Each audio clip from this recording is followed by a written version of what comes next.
How's it going? So I'm out here on my AKEZ King Kong. This is a dual battery, 1500 watt nominal, 2000 watt peak, sort of moped style electric bike. It's got 7 speeds, Shimano shifter and derailleur. It's got a full throttle, hydraulic disc brakes, and full suspension. I am just starting my range test here. I got a full charge. Probably won't finish it today. I got a couple hours where it's not going to be raining, I think. So I'll get as many miles as I can today and then probably hopefully finish it up tomorrow. But yeah, so I'm going to be doing all throttle, no pedaling at all, and I'm 275 pounds. So for most people, you're going to get a lot better range than I do. So this is sort of like worst case scenario. So I'll be using this app to sort of document my miles, and also I want to get an idea about top speed. When we get up here on the road, I'm going to do a top speed run really quick since I have a full battery. The highest I've gotten it so far is 30 miles an hour. I'm going to be doing a mix of like just how I normally ride. When I do my range tests, I like to do it like everyday rider style, you know. So I do a mix of like street riding and then like park trails and stuff like that. So that's exactly what I'm going to do, real world riding. Alright, so we'll see how fast we can get it right here. What I'm noticing is the GPS is actually a little bit faster than the display. It's usually the other way around. Yeah, got up to 30, I think it's max for me, I think, on my weight. That's wide open. What I'm noticing too is this bike gets a lot more looks from people than any other bike I've had.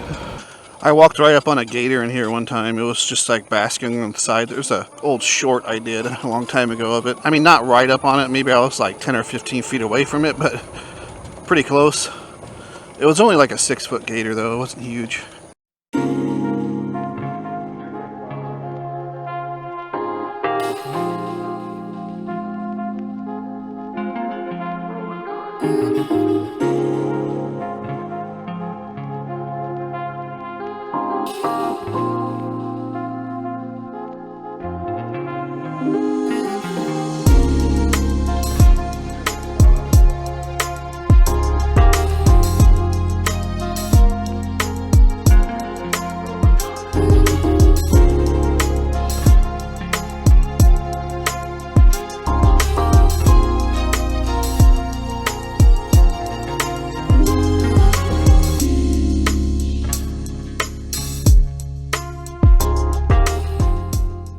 Alright, well, I'm only like 5 miles into the ride, but I wanted to stop really quick and just talk about how the batteries work. So you have the option of running both batteries at the same time. So if this battery's on, it'll draw from both. Or if you just wanted to draw from one, you can turn this battery off and it'll only draw from the top one. So I'm doing both. I don't see any reason why you wouldn't do both, but for some reason you didn't want to run the bottom one, you can just turn it off, run the top one. A couple things I'm noticing about the bike as I'm riding. First is this rear suspension bottoms out pretty easily. You know, it doesn't take a very big bump to bottom it out for me, but I'm pretty heavy, again, 275 pounds. You know, I think I tightened it up. I don't think it matters how much I tighten up because it's just going to bottom out. But I mean, if you're normal weight, it's probably not an issue, and it's not bottoming out every time. It's just with like, you know, a decent bump, it'll bottom out, and it's not hurting my spine or anything. It's just, I can hear it clank.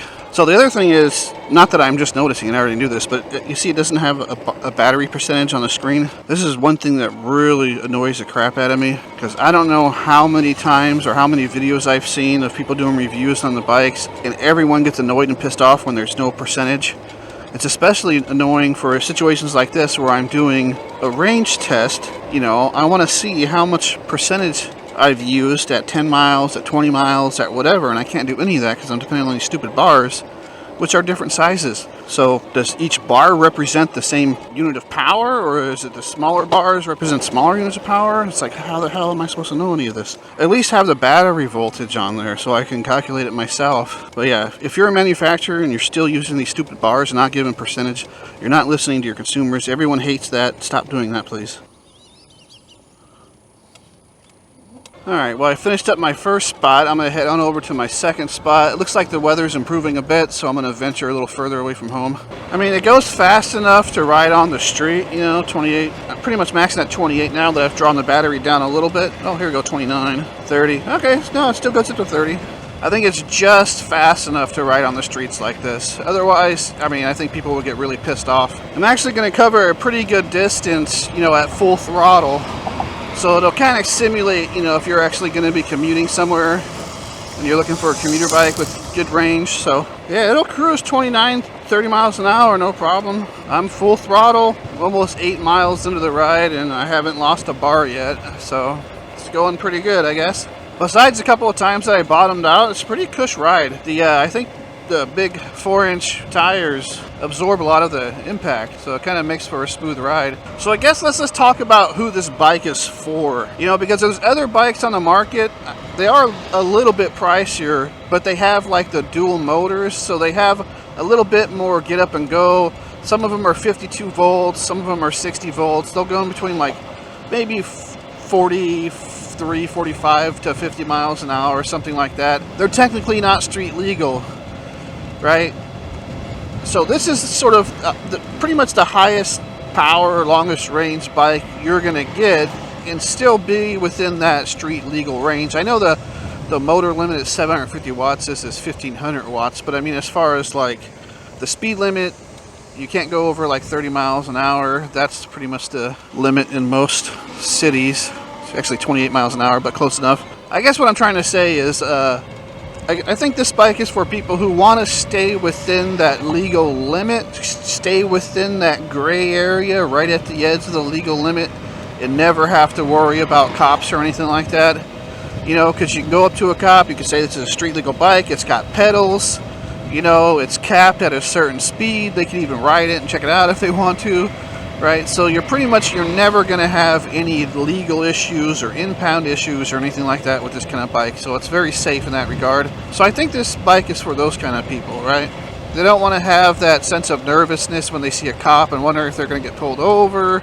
You know, is the city going to start impounding these crazy fast bikes? You're just chill. You got a ton of range because you got 41 amp hours of battery, which is a lot for this bike. 48 volts at 41 amp hours. I'll put the watt hours right here on the screen because I don't know offhand, but I mean, since the maximum you can draw is 2000 watts, and most of the time you're not going to be drawing the full 2000 watts, so it means actually pretty, I'm guessing, I don't know because I just started this thing, I'm guessing I'm going to get at least 30 miles out of it, just throttle only, possibly more. We'll see.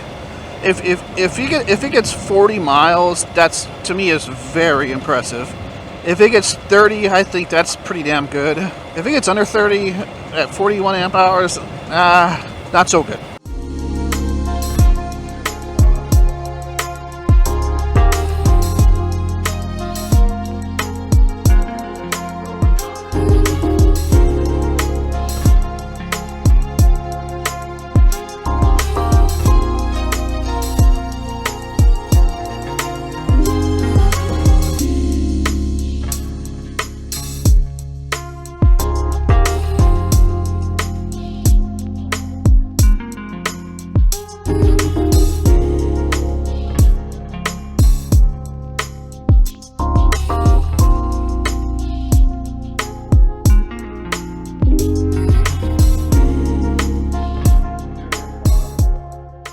Alright, so we're just taking a little break here. I mean, she is a pretty cool looking bike.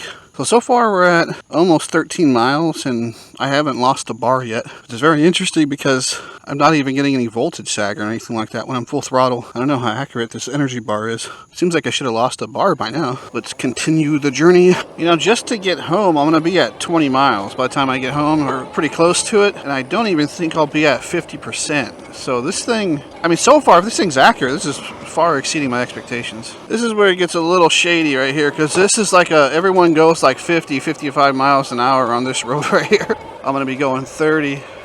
This is where I would like to have a higher top speed, where I'm more comfortable, like on a Sur-Ron or something like that, where I can actually keep up with traffic. But I mean, I'll be going 30, so it's not like super slow, and it's not like they're just going to ram into me or anything. They'll go around, but it's still a little, feels a little sketch, you know, going this slow on a road that goes this fast. I'll tell you one thing, I'm having a great time, that's for sure. This has been a really nice ride, so you're definitely going to have fun on this bike. It's not boring, that's for sure. Alright, so I finally lost a bar.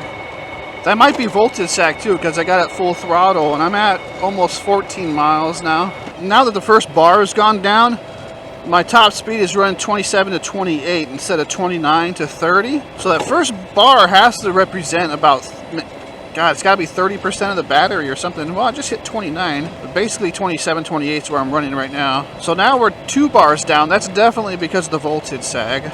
If I stopped, it'd probably go back up to more. Alright, so I'm at 15 miles now, and I'm down, looks like 4 bars. Interesting. Once you lose that first one, then they start coming down, which is why this bar system is so stupid. So I got all the way down to half bars, but you can see I left the throttle, now it's full again. So a lot of that's just voltage sag from being full throttle. Still running 29 miles an hour though, 28, 29. And then when I come to a stop, I get full bars again. So this is really annoying. I hit 31 miles an hour right there.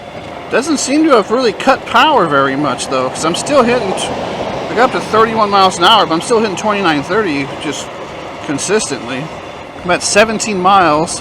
So the voltage sag is now going down to 3 bars at 18 miles an hour. Haven't lost any power though, so it's still going just as fast as it was before. And when I stop, the bars go all the way up to fully charged. This is really strange. I don't understand it.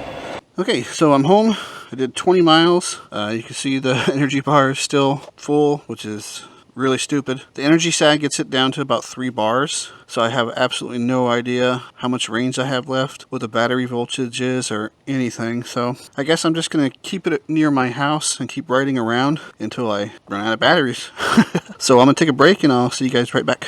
Alright, it's actually a few days later. It pretty much rained the entire time. Today's Saturday, the day I'm supposed to upload this, so hopefully I can get this done. But you can see it's much nicer weather. What I noticed is there's these buttons on the battery. Like if you look at this bottom one, so there's like 1 bar left. And this top one doesn't have the bars, but the blue color means fully charged. So we got 20 miles on it just off that bottom battery. It hasn't even touched, hi kitty, hasn't even touched the top battery yet, so this is going to take forever. What I'm going to do is I'm just going to ride it out. This video is already pretty long, and I'll just come back to you with the end results. So see you in just a sec. So with the voltage sag, I'm down to 1 bar. I'm about to pull over up here and just check that bottom battery. Top speed is way down now. So I'm thinking maybe you have to have the bottom battery off before the top one kicks in. So let's see here.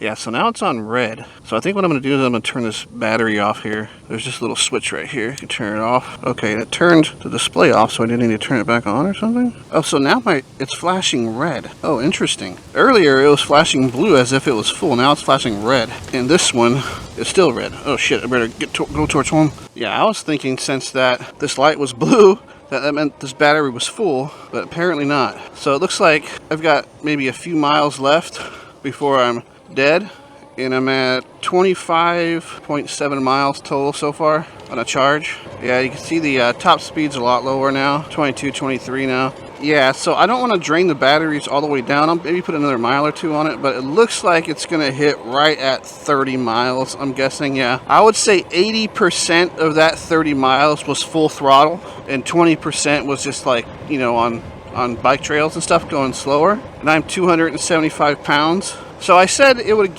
I'd be okay with 30 miles, which it looks like, yeah, the acceleration's much slower now. I'm actually going to call it there. I'll just go home. By the time I get home, I'll have like 27 miles on it, but yeah, so I'm going to get 27 miles, but let's call it 30, because I think, you know, with the voltage sag, it's still 1 bar. If I let it go, there's like 3 or 4, but at full throttle, I could probably get another, like, I would say 4 or 5 miles out of it. So I'm just going to call it 30. So 30 miles, pretty much the entire thing. 80% of it was full throttle, 275 pounds. That's not too shabby. That's actually pretty decent. So if you weigh less than me and you don't full throttle the entire time, you're going to get a lot more than that. Yeah, well, that's going to do it for this one, guys. Thanks for watching. Hit that subscribe button, please, and I'll see you next time. Bye.